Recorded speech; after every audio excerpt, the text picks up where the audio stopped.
Do you want to become a better writer? Well, stick with me and we will help give you some creative writing advice. Welcome to Kauffman Writes, Day 51. I'm your host, Kauffman, and this is our daily creative writing live stream. We did quite the show yesterday, so if you haven't seen already, 100 tips for 100 subscribers. It was a doozy. There, I'll throw the link down in the comments below if you want to check it out. But today we're going to keep it nice and easy. We're going to do some writing sprints. If you want to read along or write along, I am here. I will write vicariously for the both of us. All right.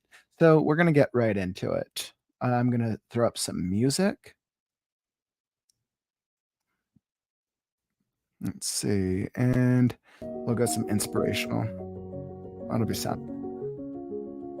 All right, perfect. And so we're going to do 2 writing sprints. We'll take a break in between with our question of the day, and we'll answer some questions if you have any common creative writing questions you need answered.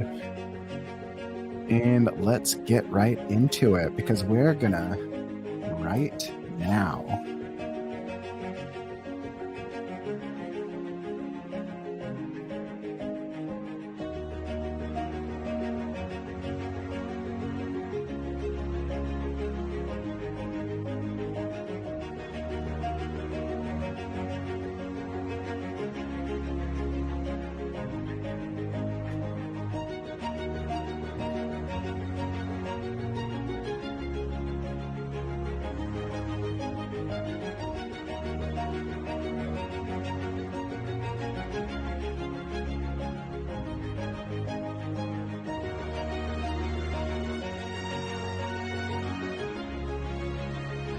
As I get into it, I always have to go back to the last section that I read to make sure I can really wrap my head around what I'm doing for the day. All right, so let's see. Where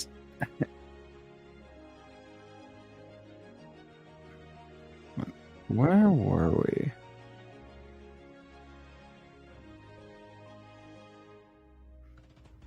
The last scarecrow rolled his shoulders, nearly stumbled on a rock.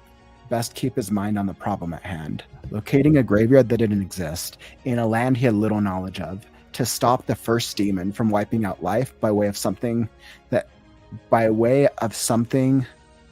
known only as the nothingness. Known only as the nothingness. He let out a very noticeable sigh, just thinking of the dilemma.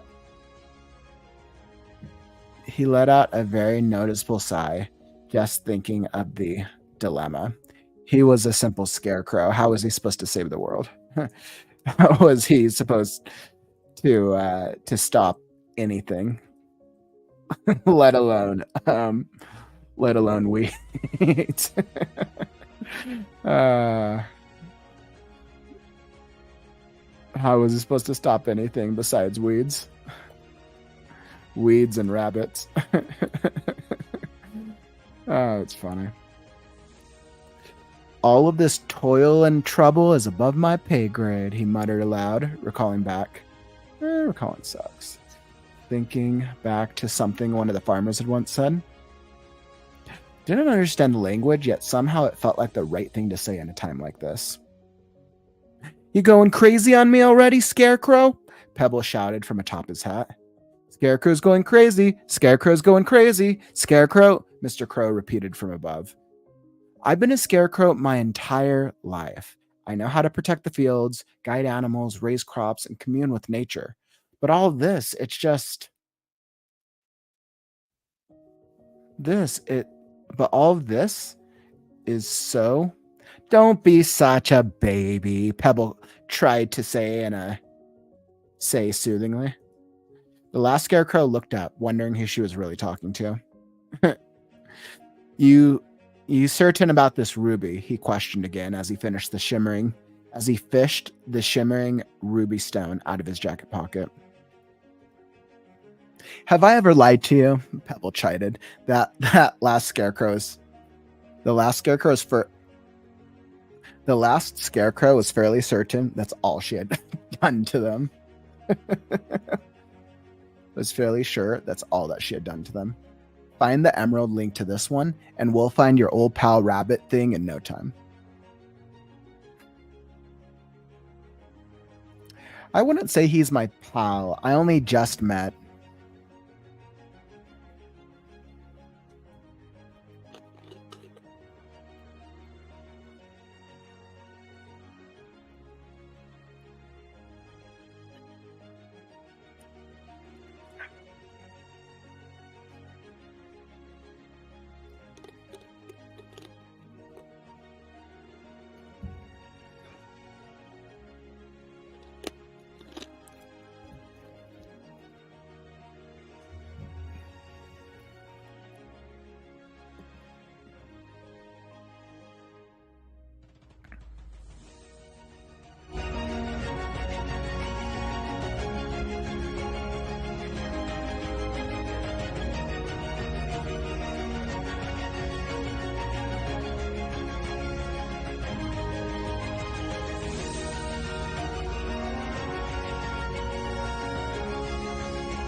Hey, welcome, Vaughn. Thanks for hopping in the live stream. If you're just hopping in right now, we're just doing our daily writing sprint. So feel free to join me if you feel like getting some writing done, or you can read along as I write. I'll write vicariously through both of us.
Oh my goodness. All right.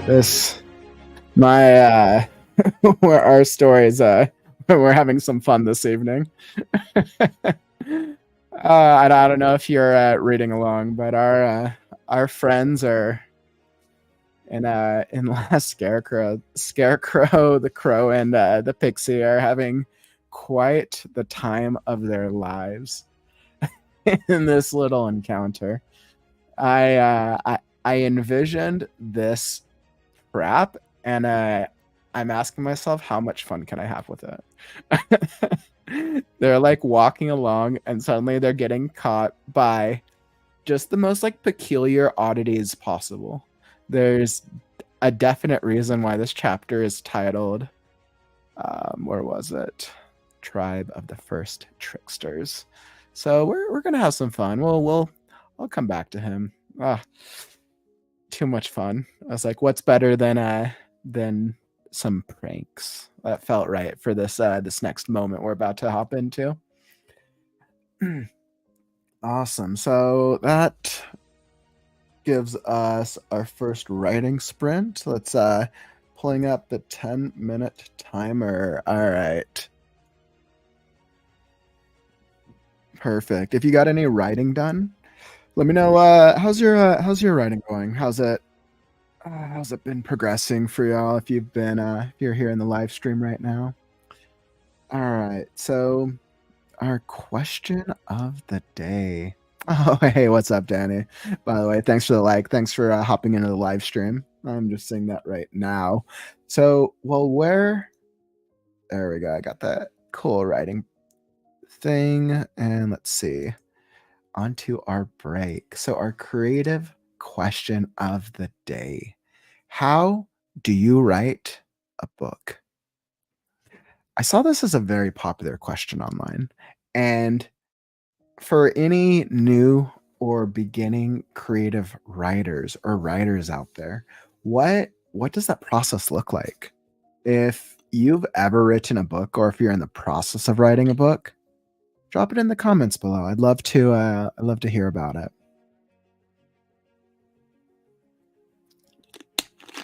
So, as I think about what process goes into developing a book, I would say that the first step is either what's your idea, what's the idea, and what's the story that you want to tell. Usually that's the easy part, that's the fun part.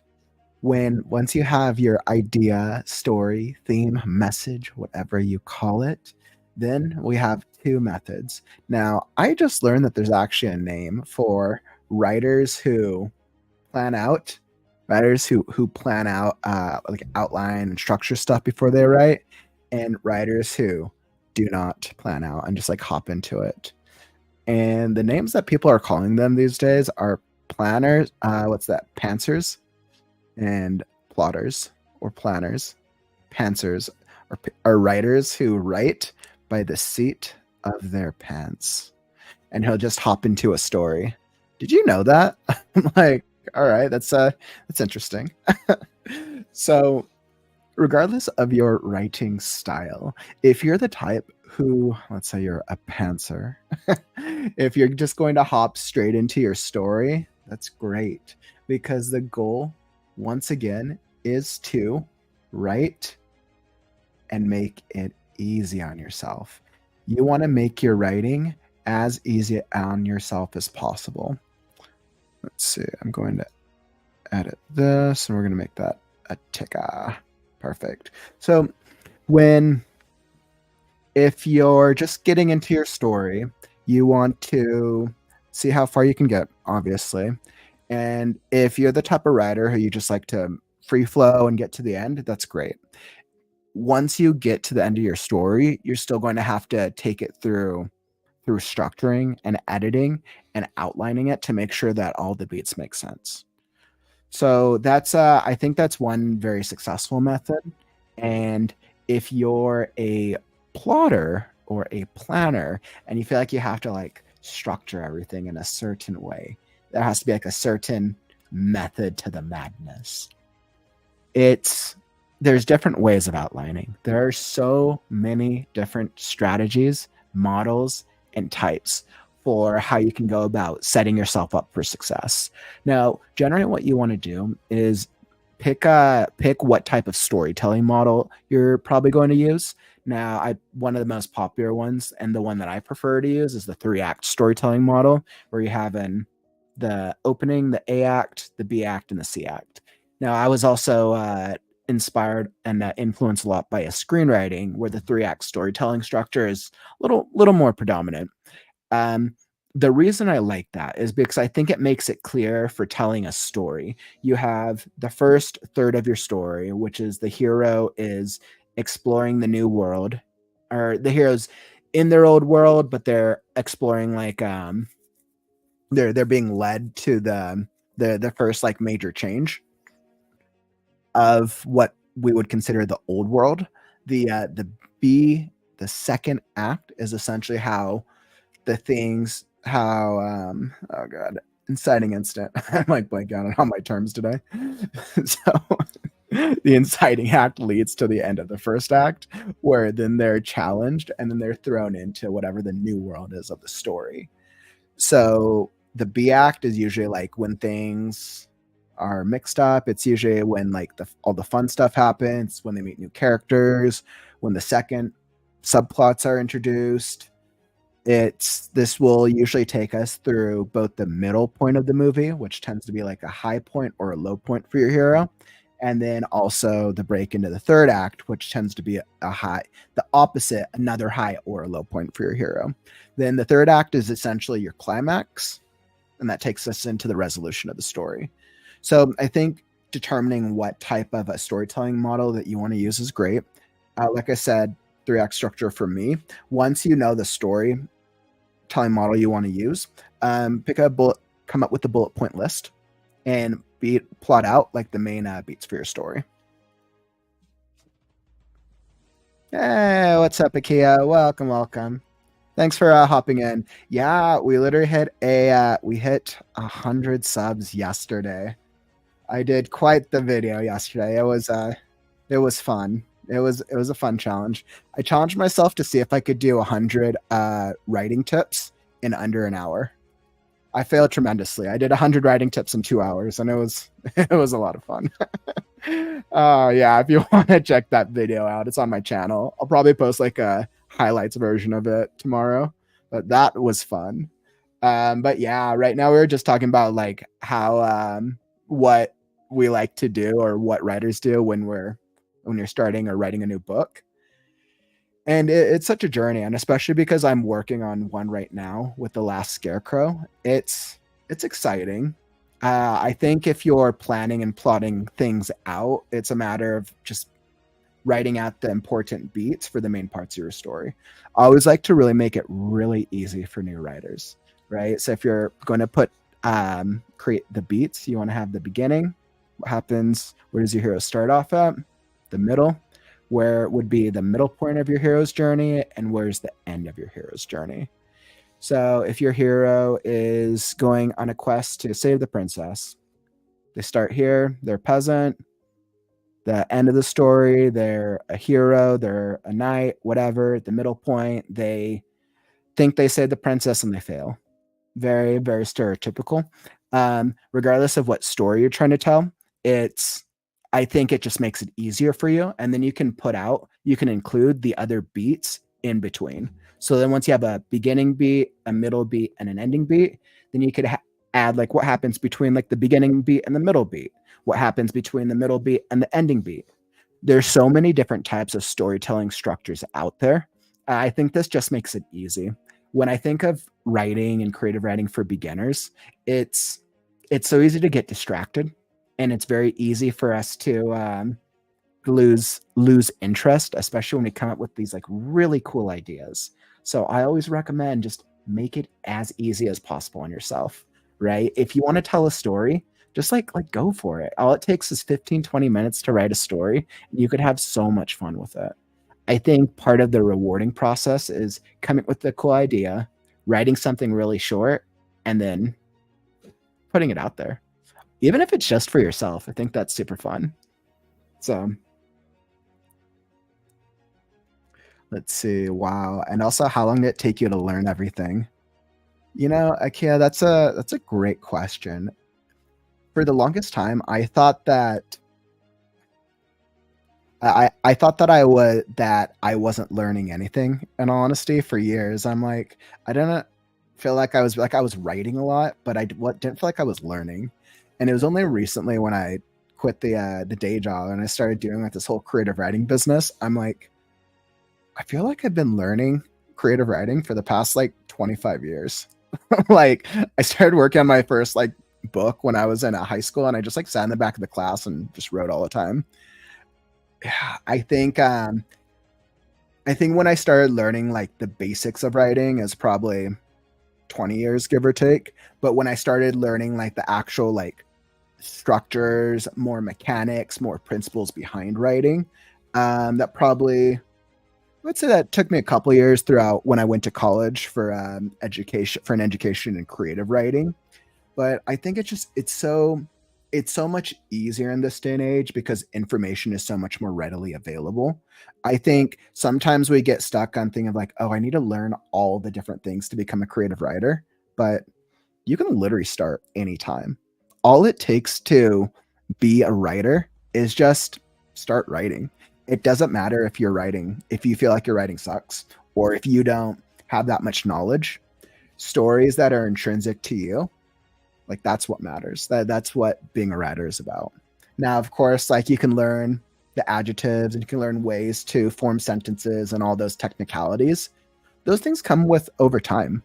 One of some of the influencers that I listen to, something that I always love to hear is if you ever want to improve on any type of skill, don't try to do 10 things at once. Get 0.1% better every single day. If you learn like one thing a day, even if it's like, I'm just going to learn a new word today, I'm just going to learn one thing, years from now, like you'll be such a better writer. And you won't make it even, you just like make it easy on yourself. All it takes is following some cool creative writing people out there or writing people, such as my cool live stream here. And let's grow together because I feel like I still have so much more to learn. But that, Vaughn, thanks for, oh yeah, of course, man. Of course. We had a really great writing development session earlier.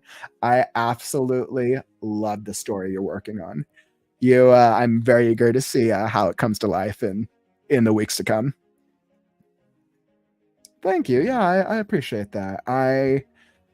For a long time, I didn't think that I was that much of a teacher or a mentor or anything, but it just I think I just like had this realization that I had all this knowledge, and I realized I've literally been like practicing for creative writing and writing for like 25 years now, but I didn't realize that till I actually started on it. Weirdest thing ever, but I love it. All right, so we're gonna hop into our second writing sprint. Now I'm a little cut short for time because I have to hop into something. So I'm gonna set us with a 15-minute writing sprint. Of course, feel free to join along if you feel like getting some writing done, or you can read along and I'll write vicariously through for both of us. All right, so let's pull that back up. I'm going to get some more music. And for those of you just joining along, what I just got there in my previous section, I have man, the last scarecrow and his friends are getting beat down by a bunch of rocks, sticks, and leaves. It's kind of funny, actually. All right, well, we'll see what happens next. The chapter is titled Tribe of the First Pranksters. All right, and the music's back up. And it's time to write now.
All right. Whew, that was another fun little writing sprint. I with these new like entourage of characters, when I had envisioned this place, I asked myself, can I create a village of inanimate objects? And I think this is the challenge that I posed to myself. So I feel like I still have some development in terms of what I want the specific creatures to be, but, I'm gonna play around with some ideas, and I started to go with, like, some forestry, but I was like, "No, I kinda did that with the garden, and I want this little society to have a very distinct feel." So I need to really give it some thoughts, but I was definitely like, "Alright, this is gonna be fun." I'm having fun creating this, like, action, trickster sequence with these characters. Hey, man, let's see. My mom is reading the work we did today. Woo! Exciting. That's progress. Awesome.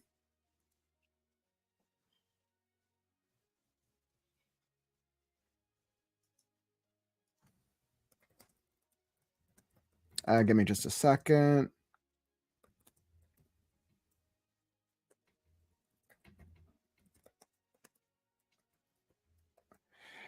All right. Sorry about that. All right. I'm about to hop into a meeting next. So let's see. Vaughn, that is incredible. I'm so happy for you. Let me know what she thinks. Let's see, Akio, sir, I have a question. How can you perform consistently every single day, even if you're just not feeling it? You know what? So today, okay, that's a great question. So today is day 51. So I've written 30 minutes a day for 51 days now. Now, since I've started this challenge, there's probably been a good like 7, 8 days where I just did not feel like writing. And trust me, like the challenge sometimes was real. There was a few times where I was sick. There was times where I was just like, I just either didn't feel inspired or I was just busy dealing with life. And I think the what worked for me is because I know that like I started this live stream to keep myself accountable. So the live stream, like each of you who are showing up here, you guys are helping me be accountable and me be consistent in this experience. And just thank you for that. And I kind of got myself into this mindset where I'm like, all right, well, I've committed to the live stream every day. So I'm going to be here. And that kind of pushed me into it on the days where I didn't feel like it. And then on those days, like I think my last day must have been like Thursday or Friday. It was just like the worst thing. And I sat down and just like, I have no clue what I'm doing. I felt like I was writing like garbage onto the page. And I'm like, all right, I'm just going to write. I'm just going to get it out there, because what I've learned is writing something is better than not writing at all. I can always go back and change it when I'm in a good writing vibe again. But yeah, sometimes it just takes an accountability partner or some type of consistency. But when I look back on it, even on the days where I sucked, I feel really proud of just doing it, just being able to get to it. Let's see. For instance, let's say you're a bit lazy or not inspired on a given day. Even if you can just sit down to work, how can you make sure that your performance and quality will always be top? Well, I don't think your performance and quality always will be on top. And I think like if you're trying to write every day, like I think that all that might be unrealistic, right? I think the goal shouldn't be always be writing your best. I think the goal is just to write, because writing, even if you write for 5 minutes, is better than writing for 0 minutes. And writing is rewriting, right? So like if you miss out on the opportunities to write consistently, you might miss out on a session where like it was a great session. Or let's say you write something bad, but how do you know that that thing that was like a hot pile of garbage, that when you go back and you re-edit it like next week, that you don't find something really cool and something creative out of it? I think it's one of those things where it's just the more you do it, the more you get better at it. And then if you're trying to find like if you're trying to get inspired, I always like to say like think of like your favorite hobby, think of like a movie, TV show, book, think of something that like emotionally you love. And then think about like that's the emotion that you're trying to create for yourself essentially in that moment of inspiration. So if I was to take that away with 2 tips, find something that inspires you and then just make it easy. Make it as easy as possible. So, performance, yeah. So I hope that answered your question, Nakia. That was a great question. I trying to come up with more and more strategies every day. So if you're ever also feeling inspired or lazy, feel free to come write with me. You can come write for 5-10 minutes, and you can help me stay accountable, and then I'll help you stay accountable depending on the day. You can tell me you're writing and I'll believe you. All right. So let's see. Exactly. Yep. I know what you're thinking. So I'm going to, let's see, once again, if you found value in any of our conversations today or the writing sprints, don't forget to hit that follow button, hit the subscribe and or like, so that way you'll know when I come out with my writing stuff daily, daily creative writing live stream, daily writing shorts, and I'm doing a couple writing videos a week to just help you become a better writer. Because I know like there's been months where I've written a lot, months where I haven't written a lot, and sometimes the struggle is real. I get it, especially when you're busy with life. So if you want to hop into my show tomorrow, this week I'll be live streaming at 5 p.m. Monday through Friday. So same time today, Mountain Standard Time. And then on Saturday, Sunday, I'll be live streaming at 2 p.m. Mountain Standard Time. So yeah, feel free to join me tomorrow, Wednesday, middle of the week. Sometimes we can get some writing done. Sometimes we can't. It just depends on if you've had a busy week or not. But I'll be here and I will be writing. Yep, subscribe with full bell on, but I can't always see your vids because I'm in Europe. So the times are a bit inconvenient here.